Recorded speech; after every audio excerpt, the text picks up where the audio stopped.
Garcia, and I am like a 7-year brown belt now. So which is the right way to be a brown belt. well, and also I am, late middle aged, middleweight and moderately talented. So and training at that academy with so many incredibly talented people, and training in New York City where there's so many unbelievably talented people, you're constantly humble and feeling like you should just be wearing a blue belt all the time. But a lot of, I think, as you know, and as most people who practice jujitsu know, you start to sort of see jujitsu in everything. I genuinely believe that in love, you have to give something to get something. You have to everything you do creates a vulnerability. Every move you make in jujitsu creates opportunity and creates vulnerability. And so you have to be willing to create vulnerabilities in order to get any leverage, in order to get any progress, in any way to move the position. You don't want a marriage that's just two people both in 50-50, like you're just sitting in that guard doing nothing. You want it to actually move along. Yeah, I mean, that's the way I see love and relationships is you should take that leap of vulnerability, give the other person the option to destroy you. Well, you have to expose. And that's the part that I think is hard for everyone, is to expose yourself in that way. But that's what I mean, even when I said about getting a dog or having a child. Like loving anything is tremendously courageous because it's terrifying. And it's only brave if you're scared. If you're not scared, it's not brave, it's just stupidity. It's just, it's bravery when you're afraid and you do the thing anyway. And so love is like, yeah, it's scary. Like I don't care who you are.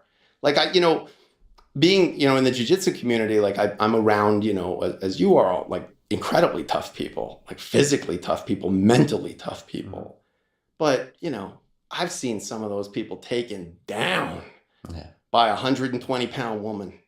Not from a grappling perspective, but they are taken apart by a woman in their life, and vice versa. I've seen men, who like it really is shocking how much leverage we give to our romantic partners and how little genuine discussion we really have about it, how much we really are ever trained to think about it.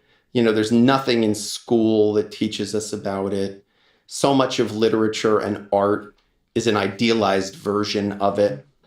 So little of it is real. And no matter how it evolves, even when it ends in tragedy or drama, I feel like what people don't do enough is appreciate the good times. Like appreciate how beautiful it is to having taken the risk and to having experienced that kind of love. I mean, when you look at people that are divorcing each other, there's a Edgar Allan Poe quote: "The years of love have been forgot in the hatred of a minute." I always kind of am saddened, like deeply saddened, how people seem to forget how many beautiful moments have been shared when some reason, some drama, some breakup leads them to part ways. Yeah. It's interesting that you came to that not being a divorce lawyer, because I've felt that way for a long time. And I really try to say to my clients, like in the courtroom at the negotiating table, I have a role to play where I have to be sort of like a pit bull or, some kind of a courtroom sociopath. But behind closed doors, like I'm very candid with people. I'm trying to be much more emotionally attuned with them. So you're an empath in the sheets and sociopath in the streets? Exactly correct. That's well said. I get a new tattoo idea. That's good. I like that.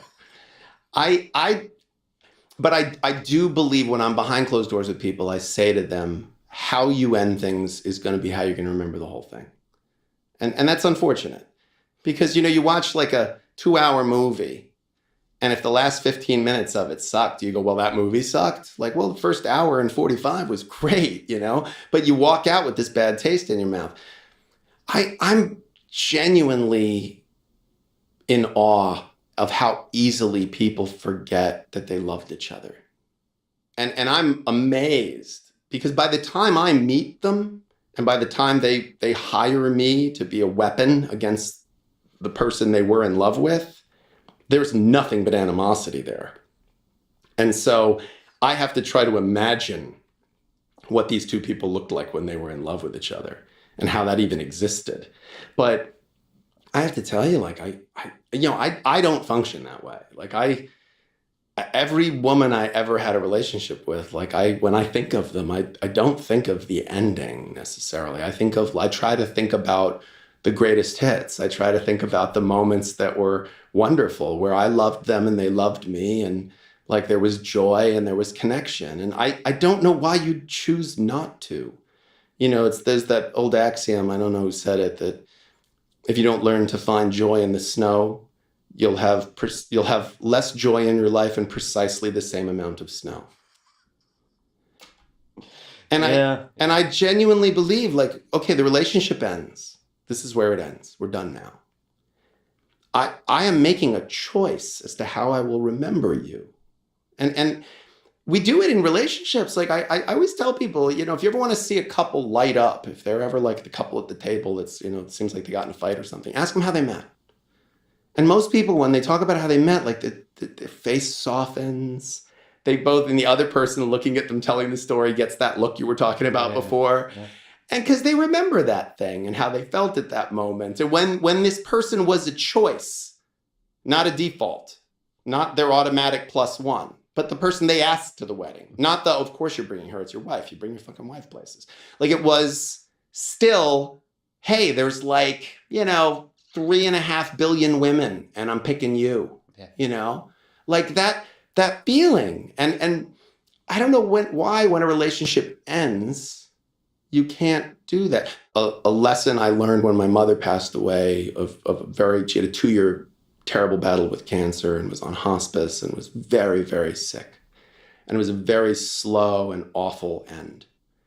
And I remember one of my worst fears was that this is how I would remember my mother for the rest of my life. That I would never be able to think of her, that I didn't think of what she had become in the last months, where she was withered away to nothing in this bed, And I learned over time that memory is very kind, that like that faded somehow.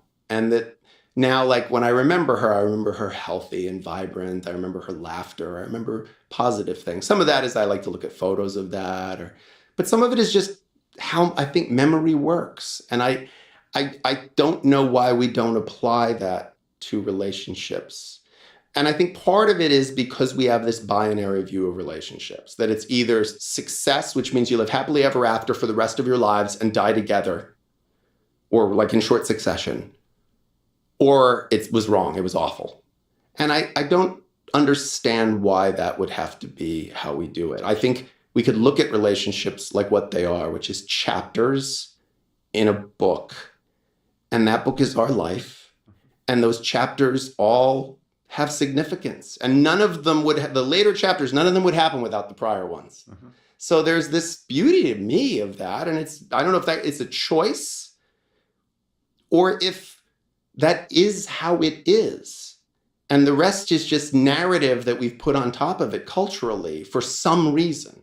Well, I think to push back a little bit, I think memory can also, I think it is a deliberate choice, because I think memory can basically, that's how trauma works. It can surface the negative stuff, and the negative stuff completely drowns out all the positive. So I think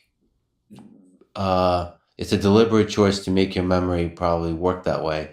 In relationships, betrayal can do that, right? Sort of cheating, infidelity, like one event can almost erase the entirety of your understanding of the past, and all the memories are sort of shrouded in this darkness of, okay, what I believed was true is totally untrue. And sort of to overcome that and still appreciate the beautiful moments. I'm continually astounded by how long the hurt and anger of betrayal can reverberate.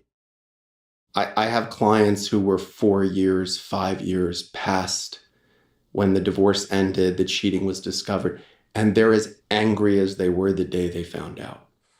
And I don't know what that's about. Because I also have clients that they like look back on it and they go, We screwed up. Like we were, we didn't do the best, but we did the best we could do at the time. And, we, like, there should be stars for wars like ours, like there should be champagne for the survivors. Yeah, that's beautiful. Like we made it through, like we survived it, and we were fools, and we were fools for love. And there are worse things in the world to be fools for.